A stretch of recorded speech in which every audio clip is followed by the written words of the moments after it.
Hello everyone, welcome to home science classes. Home science classes में आपका स्वागत है। कैसे हैं आप? आशा करती हूँ अच्छे होंगे, खुश होंगे, मस्त होंगे और पढ़ाई कर रहे होंगे। तो आपको पता है हमारी चर्चा चल रही है टेक्सटाइल पर। टेक्सटाइल में भी हम देख रहे हैं आज परिसज्जा, मतलब कि हम जो हमारी चर्चा चल रही थी वो चल रही थी परिसज्जा पर। परिसज्जा पर भी हमने क्या देखा? हमने कुछ रासायनिक परिसज्जा की और कुछ यांत्रिक परिसज्जा की। आज जो हमारी परिसज्जा होने वाली है, वो होगी रंगों के द्वारा। मतलब रंगाई और छपाई के द्वारा हम अपने वस्त्रों को परिसज्जा देंगे। उसमें भी हम सबसे पहले जो चर्चा करेंगे, वो करेंगे रंग के बारे में। आपको पता है कि रंग का हमारे जीवन में कितना महत्व है? हमारे जीवन में रंग का बहुत महत्व है। रंगाई की कला से आपको मतलब आपके वस्त्रों को सौंदर्य प्रदान होता है। हमने देखा था रंगाई क्यों किया जाता है? रंगाई हम करते हैं अपने वस्त्रों में विभिन्नता लाने के लिए। ये बताइए, अगर आप एक ही रंग का कपड़ा रोज पहनेंगे, मतलब चाहे वो नीला हो, पीला हो, लाल हो, सफेद हो, कोई हो, एक ही कपड़ा अगर आप रोज एक ही रंग के कपड़े पहन रहे हैं तो ऊब नहीं जाएंगे? ये तो रही बात हमारे कपड़ों की। अगर आप मानते हैं आपका घर है, आपने घर को पेंट करवाया है, आप जब दोबारा से पेंट करवाते हैं मतलब 4-6 साल में, तो आप क्या कहते हैं कि इस बार हमें कलर चेंज कर देना चाहिए अपने दीवाल का। क्यों? क्योंकि हम जो है विविधता लाना चाहते हैं, हम परिवर्तन चाहते हैं, अपने घर को और सौंदर्य बनाना चाहते हैं। तो उसी तरह से हमें जो कपड़ों पे हम रंगाई करते हैं, रंगाई और छपाई करते हैं, तो उससे हमारे वस्त्रों में विभिन्नता आ जाती है। हम डिफरेंट डिफरेंट टाइप के कपड़े पहनते हैं, चाहे उसमें छपाई में भिन्नता हो, रंगाई में भिन्नता हो।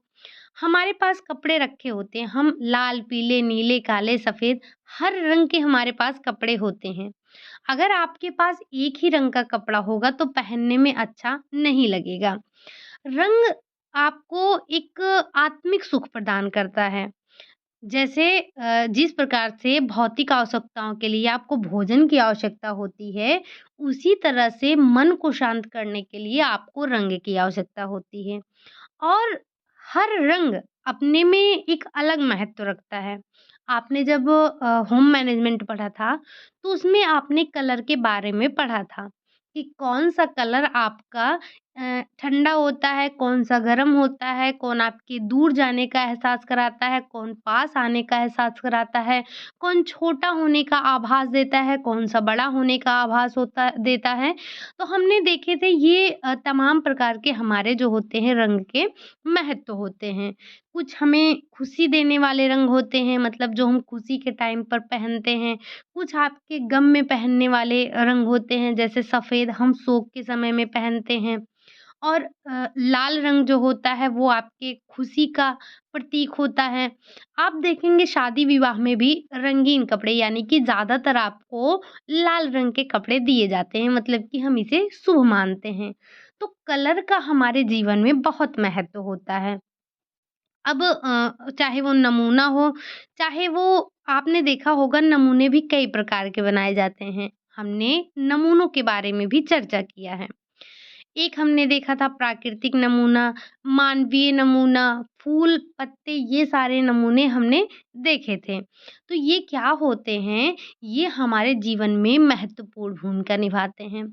अब शुरुआत ही हुई है हमारे रंग से, तो आप कमेंट करके बताइएगा कि जो प्रांग महोदय थे, प्रांग महोदय के अनुसार प्राथमिक रंग कौन-कौन से थे? ठीक? साथ ही साथ आप बताइएगा ये जो हमारा नमूना था, नमूना आपका कला का तत्व था या फिर कला का सिद्धांत था? यहाँ पर आपसे 2 क्वेश्चन पूछे जा रहे हैं। उम्मीद है कि आप बताएँगे ज़रूर। और अगर आपने कलर का चैप्टर नहीं देखा है या फिर आपने कला के तत्वों के बारे में नहीं पढ़ा है, तो आप जाइए चैनल पर बनी है प्लेलिस्ट, वहाँ पर आप देखेंगे होम मैनेजमेंट में ये सारे टॉपिक आपको मिल जाएँगे, ठीक? तो आपने देखा कि किस तरह से हमारे जीवन में रंगों का महत्व होता है, ठीक? अब हम रंगों से परिचर्चा करेंगे। आपको पता ही है कि हम रंगों से परिचर्चा क्यों करते हैं? तो सबसे पहले हम रंगों के प्रकार के बारे में जान लेते हैं कि ये जो रंग होते हैं, वो कितने प्रकार के होते हैं। क्या रंग एक प्रकार के होते हैं? तो सबसे पहले हम देख लेते हैं, एक चार्ट है आपकी बुक में, सबसे पहले हम वहीं से देखते हैं।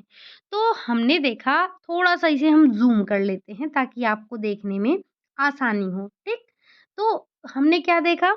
हमने ये देखा कि जो आपके रंग हैं, वो 2 प्रकार के होते हैं। कौन-कौन से? एक आपका होता है प्राकृतिक रंग, वहीं दूसरा आपका कृत्रिम रंग या फिर जिसे हम संश्लेषित रंग बोलते हैं। आपको पता है कि चाहे आपके कृत्रिम वस्त्र हों या फिर कृत्रिम रंग हों, हम इन्हें कृत्रिम या फिर संश्लेषित ही बोलते हैं, ठीक? तो जो आपका प्राकृतिक रंग होता है, क्या है आपका? आपका जो प्राकृतिक रंग है, ये 3 प्रकार का होता है। चाहे हम बात करें रंग की या हम बात करें रेशे की, तो आपको पता होना चाहिए कि जो हमारे रेशे थे वो भी 2 प्रकार के थे। कौन-कौन? एक था प्राकृतिक और एक था हमारा कृत्रिम। प्राकृतिक में भी हमने देखा था 3 प्रकार के, हमने रेशे के बारे में बात किया था। अभी हम रेशे को देख रहे हैं, हम यहाँ पर रंग की बात नहीं कर रहे हैं। तो हमने जो हमारे रेशे थे उनको 3 प्रकार से बाँटा था प्राकृतिक को। कौन-कौन सा था? तो वानस्पतिक था, प्राणिज था, खनिज था। एक बार मैं आपको रेशे का चैप्टर रिकॉल करवा रही हूँ। तो जो हमने वानस्पतिक देखा था उसमें हमने 3 देखे थे। कौन-कौन से? एक था आपका जो बीज से प्राप्त हो रहा था, एक तने से था और एक पत्ती से था। वहीं हमने प्राणिज की बात की थी, प्राणिज रेशे के बारे में। तो प्राणिज रेशे आपके 2 थे, एक वूल था और दूसरा सिल्क था।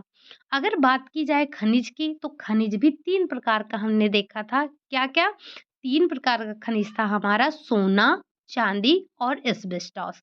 ये 3 प्रकार के हमारे खनिज थे। संश्लेषित में आपने देखा था हमारा रेयॉन था, पहला मानवकृत रेशा था जो 50% सेलुलोज था और 50% इसमें रसायन था। अगला था आपका नायलॉन था, पॉलिएस्टर था, डेक्रोन था, ऑर्लॉन था। ये विभिन्न प्रकार के रेशे आपके कृत्रिम रेशे थे। ये तो रही हमारी बात रेशों की। लेकिन अभी हमें क्या देखना है?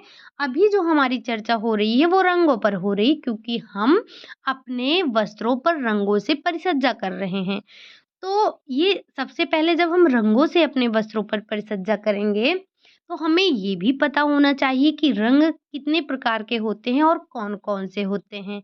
इन रंगों की भी तो कुछ विशेषता होती होगी ना? तो उन्हीं विशेषताओं को हमें देखना है और यहाँ से अच्छी मात्रा में आपसे क्वेश्चन पूछे जाते हैं। तो जो अगले 3-4 दिन आपकी क्लास होने वाली है, उसको मिस मत कीजिएगा। साथ ही साथ जो इसकी हम प्रैक्टिस करवाएँगे, उसको भी मिस मत कीजिएगा। साथ में पेन और नोटबुक लेकर बैठिएगा, कुछ छोटे-छोटे पॉइंट आपको ज़रूर मिलेंगे, ठीक? तो यहाँ हम देख रहे थे रंग की बात। रंग हमने देखा 2 प्रकार के, एक आपका प्राकृतिक रंग है और दूसरा वहीं बात करें तो आपका संश्लेषित रंग है। अब प्राकृतिक में भी आपके 3 प्रकार के रंग हैं। कौन-कौन से? एक है आपका वानस्पतिक और एक है प्राणिज, आपका तीसरा है खनिज रेशा, मतलब खनिज रंग। अब जो आपके वानस्पतिक रंग हैं, इसमें आप जो वनस्पति जगत से हमें प्राप्त होते हैं, उन रंगों की बात हम करते हैं। जैसे जैसे आपका मेहंदी हो गया, तो हम रंग किससे प्राप्त करते हैं? मेहंदी के पत्ते से प्राप्त करते हैं। केसर हो गया, पलास हो गया। पलास क्या होता है? पलास आपने देखा होगा, ये पलास एक फूल होता है और इसी के फूल से जो है रस हम निकाल कर अपने कपड़ों को रंगते हैं, ठीक? पारिजात हो गया, हल्दी हो गया, हर्र हो गया, बहेड़ा हो गया, आंवला हो गया, कत्था हो गया, नील हो गया, जामुन, कीकर। ये सारे आपके होते हैं प्राकृतिक में भी वानस्पतिक। जो आपसे पूछा जाता है इसमें से, वो आपको ज़्यादातर कौन-कौन से? ये मेहंदी हो गया, केसर हो गया, पलास हो गया, पारिजात हो गया, हल्दी हो गया, कत्था हो गया, नील हो गया और ये जामुन। ये सारे क्वेश्चन आपसे कई बार पूछे जा चुके हैं, ठीक? और भी होते हैं, और भी कई ऐसे आपके वानस्पतिक जगत के जो होते हैं, वानस्पतिक जगत में रंग हमें मिलते हैं। तो अब ये तो रही हमारे वानस्पतिक जगत की। अगर हम देखें कि जो हमें प्राणिज जगत से रंग प्राप्त हो रहे हैं, वो कौन-कौन से हैं? तो उसमें सबसे पहले आपका आता है केकटी या फिर जिसे हम कहते हैं कोकनियल। क्या है? केकटी कोकनियल है। और अगर दूसरा जो है आपका, दूसरा है किरमिस। ये क्या होते हैं? ये आपके प्राणिज जगत के रंग होते हैं। इन जो मतलब जो प्राणिज जो होते हैं, इनको हम मारकर इनसे रंग प्राप्त करते हैं। वहीं बात की जाए आपके खनिज की, तो खनिज क्या होता है? खनिज रंग जो होता है आपका, ये इसमें हम लौह जोड़ को रखते हैं। इससे जो आपको रंग मिलता है, वो आपका कैसा मिलता है? क्रोम ब्लू, पर्शियन ब्लू मिल गया, क्रोम नारंगी मिल गया, इस तरह से आपको रंग मिलते हैं, ठीक? तो ये जो हमारी बात हुई, ये तो हुई हमने देखा प्राकृतिक। अगर हम संश्लेषित रंग की बात करें, तो आपको मिलता है प्रत्यक्ष रंग, मतलब जिसे हम डायरेक्ट डाई बोलते हैं। अम्लीय रंग, एसिड डाई, बेसिक डाई, वाट डाई, सल्फर डाई, मार्डेंट डाई और नेप्थॉल डाई। ये आपके संश्लेषित रंग होते हैं। अब क्या हमारी बात बस इतनी ही खत्म हो जाती है? यहीं से हमसे क्वेश्चन पूछे जाते हैं? तो नहीं, इससे आगे आपसे क्वेश्चन पूछे जाते हैं, तो हमें इसके बारे में थोड़ी डिटेल चर्चा करनी है। हम इनके बारे में थोड़ी डिटेल चर्चा कर लेते हैं। सबसे पहले हम बात करेंगे वानस्पतिक की, इसको थोड़ा-सा हमें ज़ूम करना होगा। तो हम जब सबसे पहले बात करेंगे किसकी? वानस्पतिक रेशों की। वानस्पतिक रंग, अगर गलती से मैं रेशा बोल दूँ, तो समझ जाइएगा कि यहाँ पर बात की जा रही है रंग की, तो उसे आप रंग से ही रिलेट कीजिएगा, ठीक? तो सबसे पहले हम बात करेंगे प्राकृतिक रंग की। प्राकृतिक रंग में हमने देखा था 3 क्या? एक आपका वानस्पतिक रंग था, प्राणिज रंग था और खनिज रंग था। अगर बात की जाए वानस्पतिक रंग की, तो ये जो हमारे वानस्पतिक रंग होते हैं, ये कैसे रंग होते हैं? तो ये क्या होते हैं जिन्हें हम वनस्पति से प्राप्त करते हैं, ये बहुत ही सिंपल सा है, ठीक? अब आपको पता है कि पहले क्या होता था? पहले मनुष्य वृक्ष की जड़ हो गया, छाल हो गया, पत्ती हो गया, फल-फूल हो गए, इन सभी का प्रयोग करके रंगाई करता था। भारत में और मिस्र में नील के पौधे का प्रयोग रंगाई के लिए किया जाता था। नील भी हमारा क्या है? तो ये नील हमारा जो है, ये हमारा प्राकृतिक में भी वानस्पतिक रंग होता है। और ये जो आपके टर्की है, टर्की में बहुत अधिक मात्रा में वानस्पतिक रंग पाए जाते हैं, ठीक है ना? लेकिन हमें ध्यान क्या रखना है? हमें ध्यान ये रखना है कि जो वानस्पतिक रंग के उदाहरण हैं, उन्हें हमें ध्यान रखना है। तो वानस्पतिक रंग में आपका क्या कत्था आ गया, मेहंदी आ गया। मेहंदी को हम हीना भी कहते हैं। ध्यान रखिएगा चाहे मेहंदी बोला जाए या फिर हीना बोला जाए, बात एक ही है। हल्दी हो गया, हर श्रृंगार हो गया, पलाश के फूल हो गए, फल में आपका जामुन आ गया, अखरोट आ गया। ये सारी चीज़ें क्या होती हैं, इन सारी चीज़ों का हम प्रयोग करके वानस्पतिक रंग बनाते हैं। अब ये जो वानस्पतिक रंग होते हैं, आपको पता है कि ये बहुत टिकाऊ नहीं होते हैं, ठीक? तो इनमें आपको ध्यान क्या रखना है? इनमें आपको इनके उदाहरण को ध्यान रखना है। अब वहीं अगली बात अगर हम करें प्राणिज, जो हमारे प्राणिज प्राकृतिक रंग हैं, तो इसमें क्या होता है? इसमें जिन रंगों को पशु जगत से प्राप्त करते हैं, उन्हीं को तो हम प्राणिज बोलेंगे। तो ये जो आपको प्राणिज रंग मिल रहे हैं, ये आपको कहाँ-कहाँ से मिलते हैं? ये आपको सबसे पहले मछली से प्राप्त होते हैं। मछली का मतलब जो भूमध्य सागर में पाई जाने वाली मछलियाँ होती थीं, उनको मारकर हम क्या करते थे? हम उनसे रंग प्राप्त करते थे। तो भूमध्य सागर में जो आपकी मछलियाँ होती थी, उनका रंग कैसा होता था? उनका रंग बैंगनी होता था। और इनसे हम बहुत ज़्यादा रंग नहीं प्राप्त कर सकते हैं। हमें काफ़ी मात्रा में मछलियों को मारना पड़ता था। मतलब कि ये कहें हज़ारों की संख्या में अगर जब हम मछलियों को मारते थे, तब जाकर हमें थोड़ा-सा रंग प्राप्त होता था। लेकिन आपको पता है हमारी पॉपुलेशन कितना है, हम कितने रंग के कपड़े पहनते हैं, हम जो है हर दिन हमें बदल-बदल कर रंग चाहिए और इतना ज़्यादा डिमांड है कपड़े की, इतनी ज़्यादा कपड़े पहने जाते हैं, तो हम कितने मछलियों को मारेंगे? कितने मछलियों को मारकर हम इनका जो है रंग निकालेंगे? तो इसीलिए अब हम इन सब का प्रयोग नहीं करते हैं। लेकिन जानना तो है हमें ना कि किस-किस से हम पहले रंग प्राप्त करते थे। हालाँकि अब इस समय पर जो रंग प्राप्त किए जा रहे हैं, वो सारे जो आपके कपड़ों पर रंग हो रहे हैं, वो सारे आपके कृत्रिम रंग ही हैं। तो जो मछलियाँ होती थी, इनको हमें काफ़ी मात्रा में मारना पड़ता था और जब हम काफ़ी मात्रा में मारते थे और थोड़ा-सा रंग मिलता था, तो क्या होता था ये रंग बहुत महँगे होते थे। क्या होता था ये बहुत ही महँगा होता था। इन मछलियों को मारकर इनका जो है इन्हें गर्म पानी में भाप देकर मारते थे, इनका जो है रस निकालते थे। तो इससे रंग बनाया जाता था और ये जो रंग बनते थे इन्हें हम ऊनी और रेशमी वस्त्रों में उपयोग में लाते थे। ठीक? लेकिन फिर क्या हुआ फिर अभी क्या हुआ उसके बाद हम क्या करते थे हम कीटों से मारने लगे। जो हमारे कीट-पतंगे थे उनको मार कर हम क्या करते थे हम रंग प्राप्त करते थे। तो हम किन-किन कीटों को मारते थे तो यहाँ पर आपको 2 नाम दिए गए हैं। एक है आपका कोकनियल और दूसरा है आपका केरिमस। इन दोनों कीड़ों को मारकर हम रंग प्राप्त करते थे और इससे रंगाई करते थे। कौन-सा रंग मिलता था हमें? तो इन कीटों को मारने से हमें लाल रंग प्राप्त होता था, ठीक है? तो हम अब ये इन्हें बहुत ज़्यादा संख्या में मारना पड़ता था।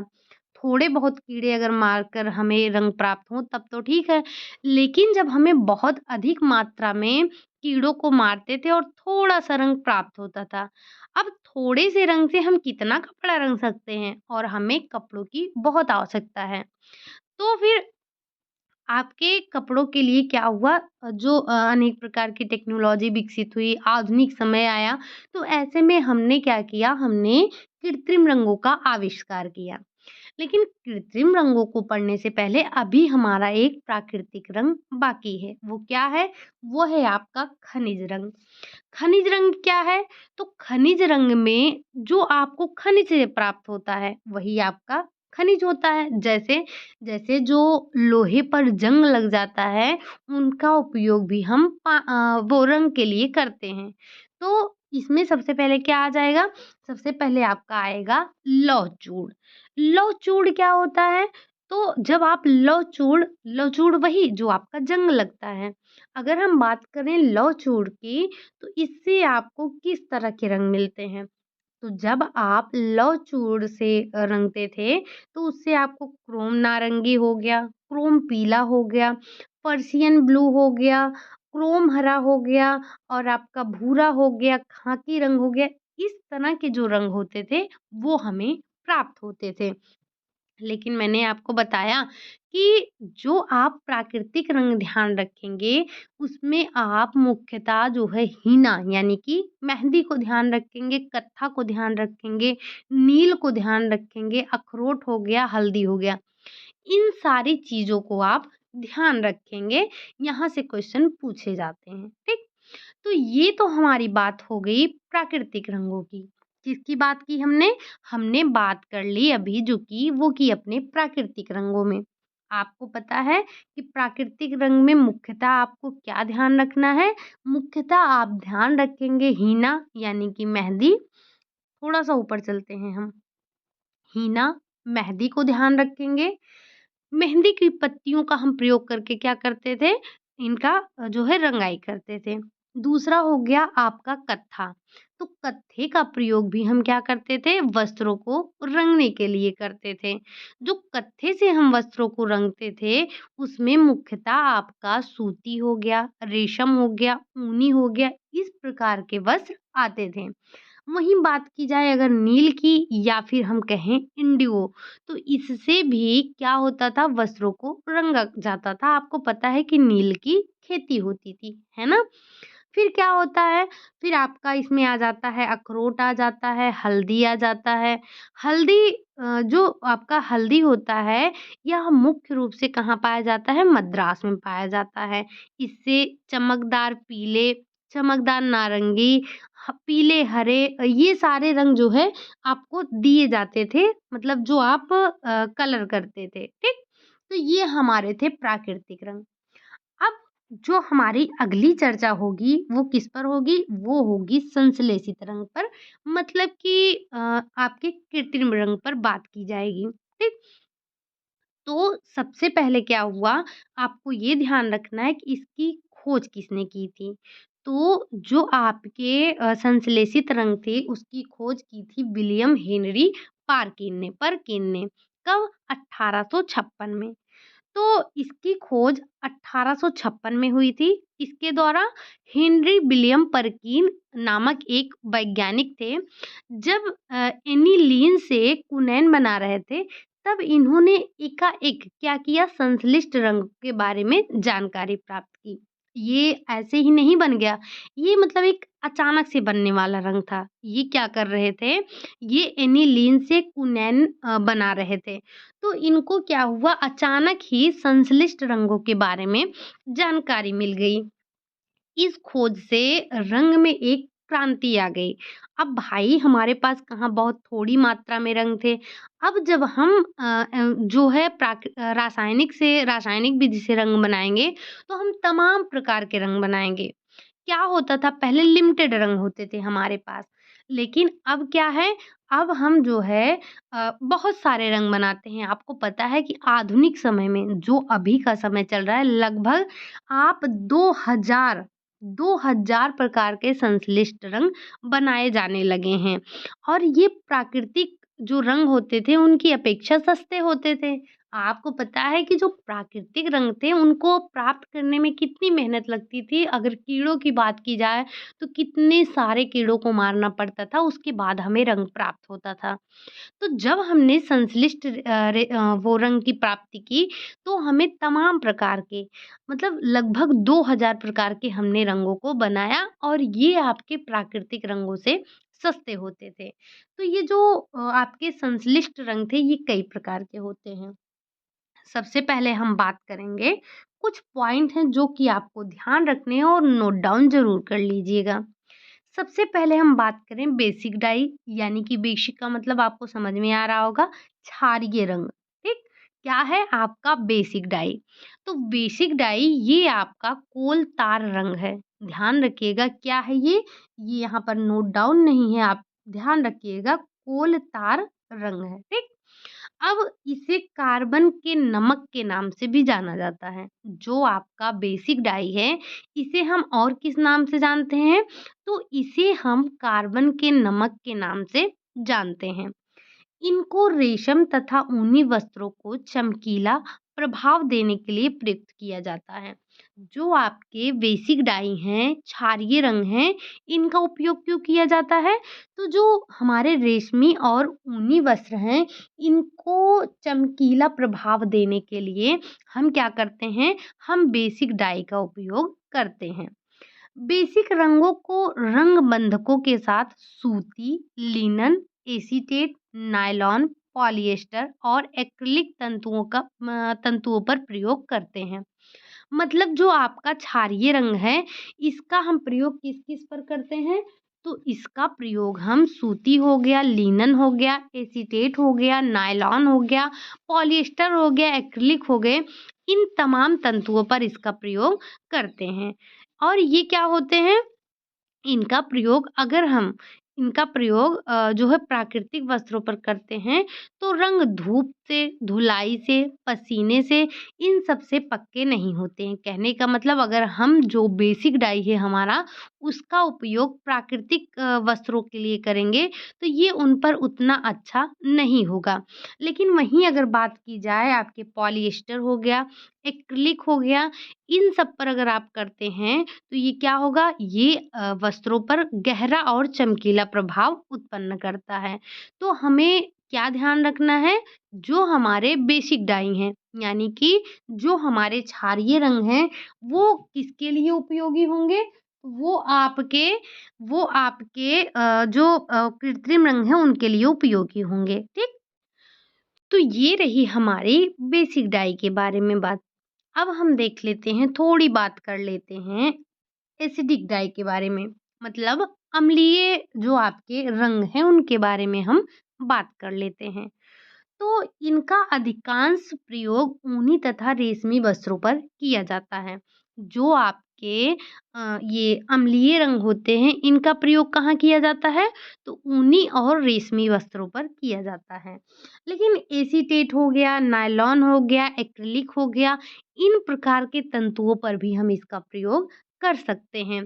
ये जो आपके अम्लीय रंग होते हैं, ये सस्ते होते हैं और ये धूप में उड़ते भी नहीं हैं, मतलब धूप में फैलाने पर इनके रंग भी नहीं जाते हैं। कहने का मतलब ये कि धूप में ये पक्के होते हैं।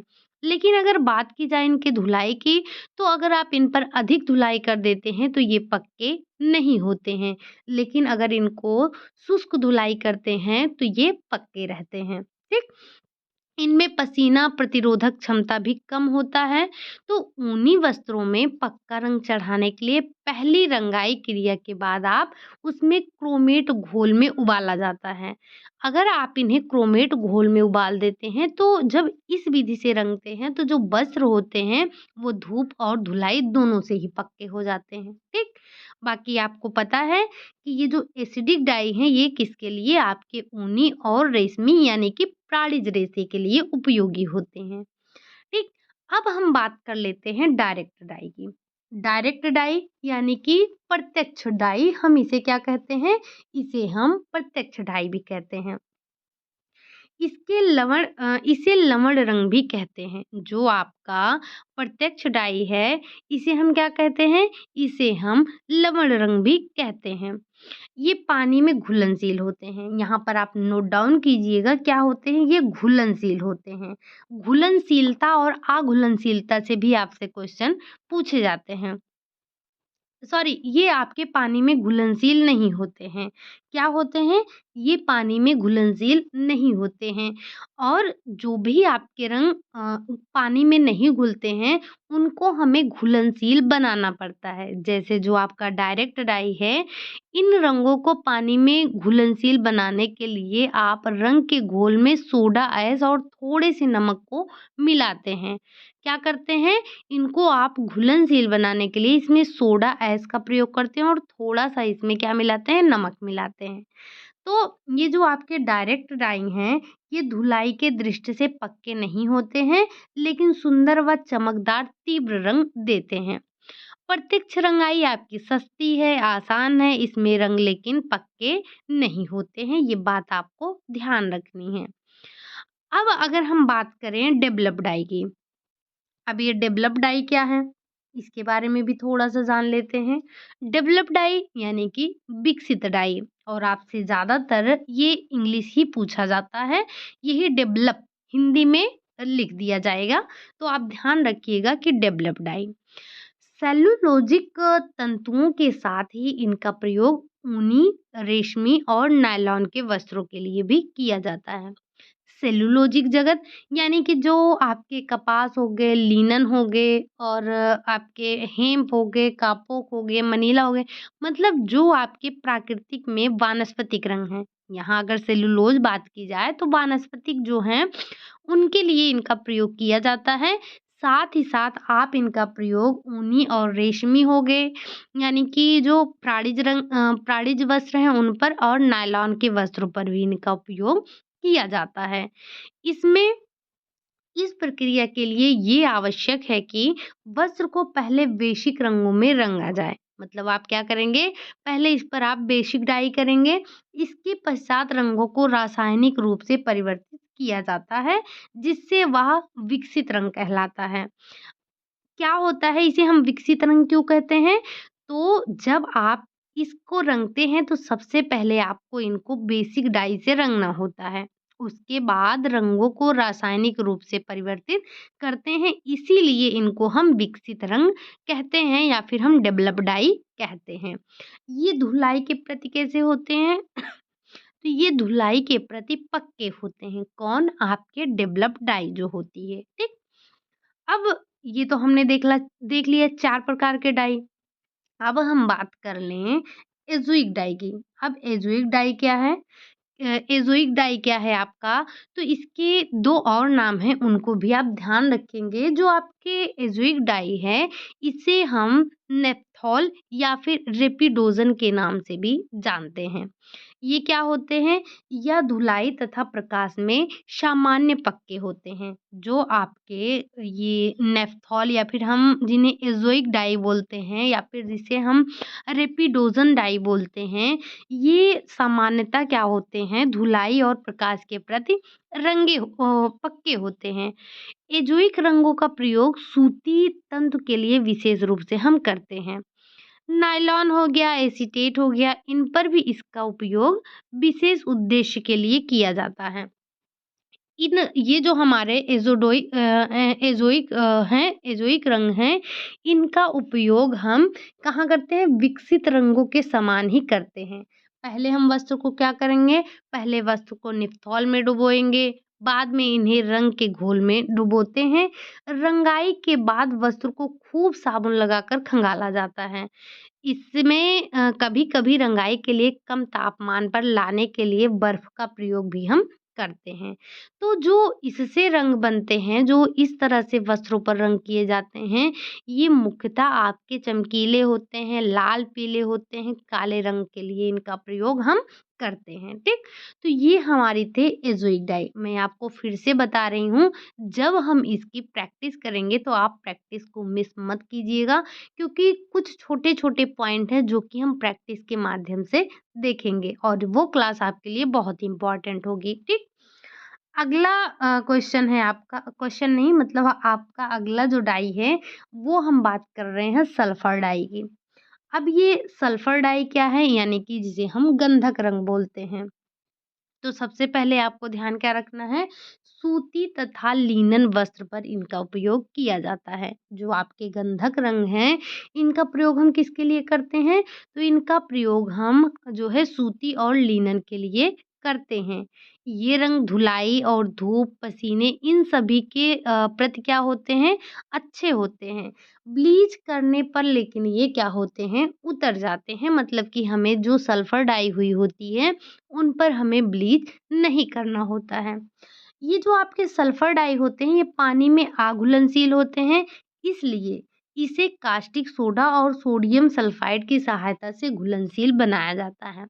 हमने क्या बताया आपको? हमने पहले भी ये चर्चा किया कि जो हमारे डाई होते हैं, जो घुलनशील नहीं होते हैं, जो पानी में घुलनशील नहीं हैं, तो उनको हमें पहले घुलनशील बनाना होगा।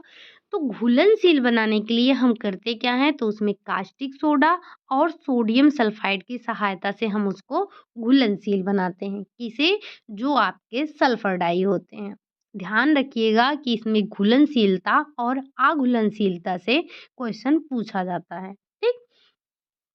अब जो सल्फर डाई में अधिक मात्रा में लवण मिलने और अधिक तापमान पर इनका प्रयोग करने से वस्त्र के जो रंग हैं उसमें प्रवेश करने में इनको सहायता मिलती है, रंग इसमें चढ़ जाते हैं। ठीक? अगली जो हमारी डाई है, अगली जो डाई बात करेंगे वो करेंगे डिस्पर्स डाई पर। किस पर बात करेंगे?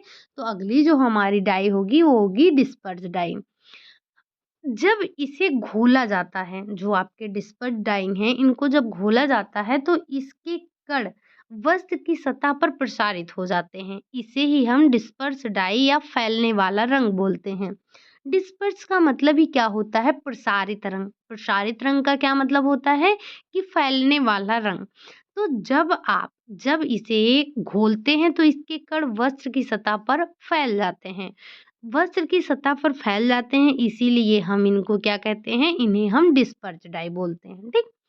ये जल में क्या होते हैं? ये जल में होते हैं अघुलनशील। अब जो भी आपके डाई जल में अघुलनशील हैं, तो उनको हम क्या करेंगे? उनको हम घुलनशील बनाएँगे। ये जल में तो अघुलनशील होते हैं, परंतु महीन पीसे रूप में अगर इनको हम लें तो महीन पीसे होने के कारण ये अच्छी तरह से विसर्जित हो जाते हैं, ठीक? तो ये आपको ध्यान रखना है कि जो आपके डिस्पर्स डाई होते हैं, ये क्या होते हैं? तो ये आपके अघुलनशील होते हैं। साथ ही साथ आप ध्यान रखेंगे जो हमारे कृत्रिम रेशे हैं, चाहे वो नायलॉन हो, पॉलिएस्टर हो, एक्रिलिक हो, इन सभी वस्त्रों पर इनका प्रयोग किया जाता है। साथ ही साथ सेलुलोज़िक जो जगत के तंतु होते हैं, उनको भी हम इनसे रंग देते हैं। लेकिन मुख्यतः क्या ध्यान रखेंगे? नायलॉन हो गया, पॉलिएस्टर हो गया, एक्रिलिक हो गया, इन सभी वस्त्रों को रंगने के लिए आप किसका प्रयोग करते हैं? तो करते हैं आप डिस्पर्स डाई का प्रयोग करते हैं, ठीक? अब जो आपकी अगली डाई है वो क्या है? वो है आपकी अगली dye naphthol dye. Naphthol dye क्या है? तो जो नेफ्थॉल डाई है ये पानी में अघुलनशील है। क्या है? पानी में ये जो भी आपको बताए जा रहे हैं घुलनशील, अघुलनशील, इनको ध्यान रखिएगा। तो जो आपके नेफ्थॉल होते हैं, पहली बात ये आपके कृत्रिम डाई हैं, हमारी जो बात चल रही है अभी वो कृत्रिम पर चल रही है, ठीक? ये मुझे पूरा विश्वास है कि अगर आपसे कृत्रिम और आपसे प्राकृतिक डाई के बारे में पूछा जाएगा, तो आप आसानी से क्वेश्चन को कर पाएँगे, है ना? अब बात कर रहे हैं हम नेफ्थॉल की। तो नेफ्थॉल पानी में सबसे पहले ध्यान रखना है अघुलनशील है। यह घुलनशील बनाने के लिए हम कास्टिक सोडा का उपयोग इसमें करते हैं। इन रंगों से वस्त्र रंगने के लिए रंग बंधकों का हम प्रयोग करते हैं। ये बहुत अधिक पक्के और गहरे रंग होते हैं। पहले हम इनको पानी में घुलनशील बनाएँगे। घुलनशील बनाने के लिए करेंगे क्या? तो हम कास्टिक सोडे का उपयोग करेंगे। किसके लिए? इनको घुलनशील बनाने के लिए। फिर इसमें रंगने के लिए रंग बंधकों का प्रयोग करेंगे, ठीक? अब ये रंग बंधक क्या है? मतलब मॉर्डेंट डाई क्या है? आपने डाई के प्रकार में पढ़ा था, जो आपकी कृत्रिम डाई थी, उसमें आपने मॉर्डेंट डाई के बारे में पढ़ा था। तो ये क्या होते हैं? ये कोल तार से प्राप्त रंगों के समूह होते हैं। जो आपके मॉर्डेंट डाई होते हैं, ये कोल तार से प्राप्त रंगों के समूह होते हैं और रंग को पक्का करने के लिए हम इनका उपयोग करते हैं। किसका? मॉर्डेंट डाई का, ठीक? तो रंगों को पक्का करने के लिए किसका प्रयोग होता है? तो मॉर्डेंट डाई का प्रयोग किया जाता है। और ये किसके समूह होते हैं? तो ये आपके कोल तार से प्राप्त रंगों के समूह होते हैं, ठीक? ये हमारी बात हो गई मॉर्डेंट डाई की। अब जो अगली डाई है हमारी वो क्या है? वो है हमारी वाट डाई। अब ये वाट डाई क्या है? तो सबसे पहले आपको ध्यान रखना है, पहला संश्लिष्ट वाट रंग नीला था, जो कि 1879 यानी कि 1879 में बनाया गया था, ठीक? पहला क्या था? पहला जो आपका संश्लिष्ट वाट रंग था वो था नीला रंग, हाँ? और इसे बनाया कब गया था? तो 1879 में बनाया गया था। वाट रंग सूती, लिनन और रेयॉन के लिए सबसे अधिक पक्के होते हैं। जो आपके वाट रंग होते हैं, ये किसके लिए उपयोगी होते हैं? अगर हम बात कर दें, अगर हम ये कहें आपसे कि सेलुलोज़िक रेशे के लिए ये अधिक पक्के होते हैं, तो क्या ये गलत होगा? नहीं। क्यों? क्योंकि आपका जो लिनन है और रेयॉन है और आपका सूती यानी कि कॉटन है, इन सब में क्या होता है? इन सब में आपका सेलुलोज़ होता है। इन्हें रंग बंधकों के साथ नायलॉन हो गया, पॉलिएस्टर हो गया, एक्रिलिक हो गया, इन सभी पर रंगा जाता है। ये जो आपके वाट डाई होते हैं, ये रंग जो होते हैं धूप, अम्ल, क्षार, इन सब के साथ तीव्र ऑक्सीकारक विरंजक के साथ के प्रति प्रतिरोधी होते हैं, ठीक? और ये वाटर रंग महँगे भी होते हैं। साथ में आपको ध्यान ये रखना है कि ये क्या होता है, ये आपका अघुलनशील होता है। जो वाट डाई है, वो आपका अघुलनशील होता है और इसे जो है सोडियम हाइड्रॉक्साइड द्वारा जल में घुलनशील बनाया जाता है।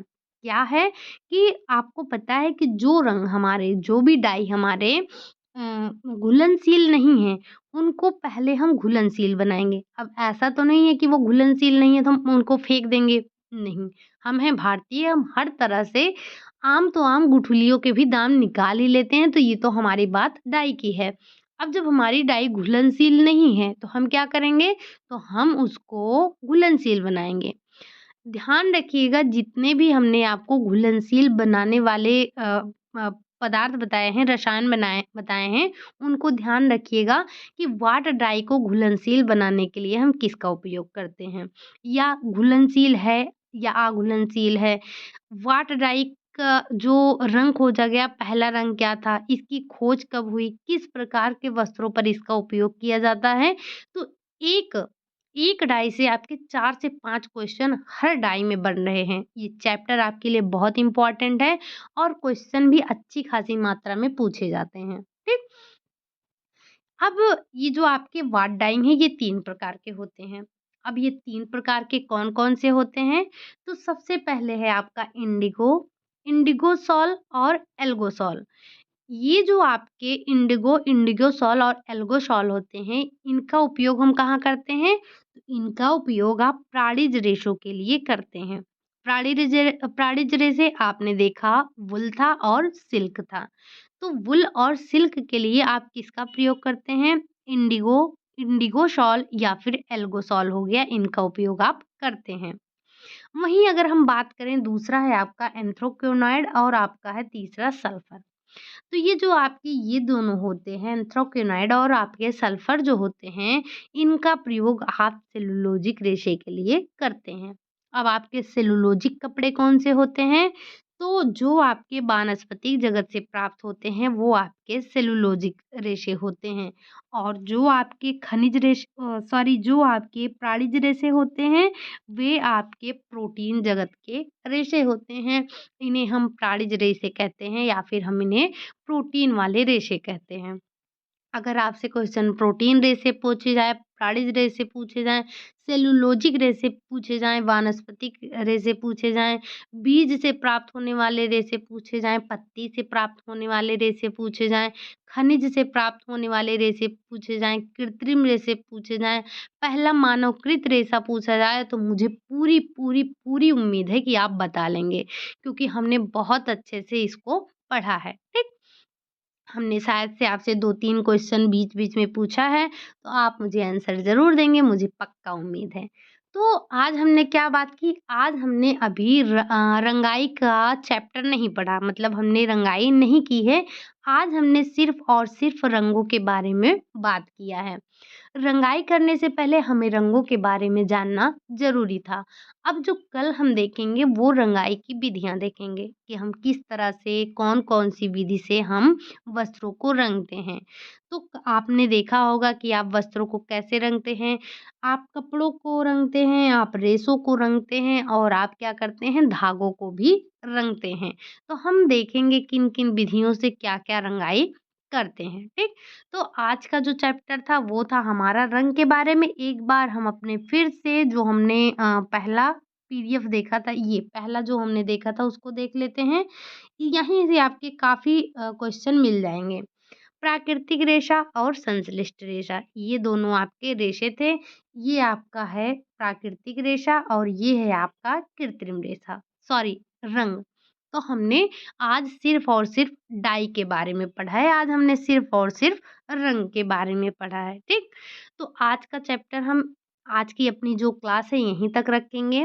कल की क्लास में हम रंगाई की विधियों को देखेंगे। अगर टाइम मिला, अगर हमारे पास ज़्यादा समय नहीं लगा, वैसे मुझे लग रहा है कल तो हम सिर्फ़ और सिर्फ़ रंगाई ही पढ़ने वाले हैं। तो कल की क्लास में हम रंगाई पढ़ेंगे, अगली क्लास में हम पढ़ेंगे छपाई के बारे में। आपको पता है कि रंगाई की भी तमाम विधियाँ हैं, छपाई की भी तमाम विधियाँ हैं। तो हमें रंगाई और छपाई को पढ़ना है। आपको पता है कि कितने क्वेश्चन यहाँ से बनते हैं, जो डाई हो गया, जो आपका प्रिंटिंग हो गया, जो आपका डाइंग है, प्रिंटिंग है और डाई से भी पूछा जाता है, ठीक? तो ये चैप्टर आपके लिए बहुत इम्पोर्टेंट है, कई बार मैंने बता दिया, ठीक? तो ये क्लास आपको कैसी लगी? आज के लिए हम बस यही इतना रखेंगे। जिनको भी जिन आप में से जिन लोगों को भी क्लास नहीं मिल पा रही है, वो क्या करेंगे, आप जब ये क्लास देख रहे हैं, अपने फ़ोन को ऐसे पकड़े हैं, यहाँ पर आपकी क्लास चल रही है, ठीक?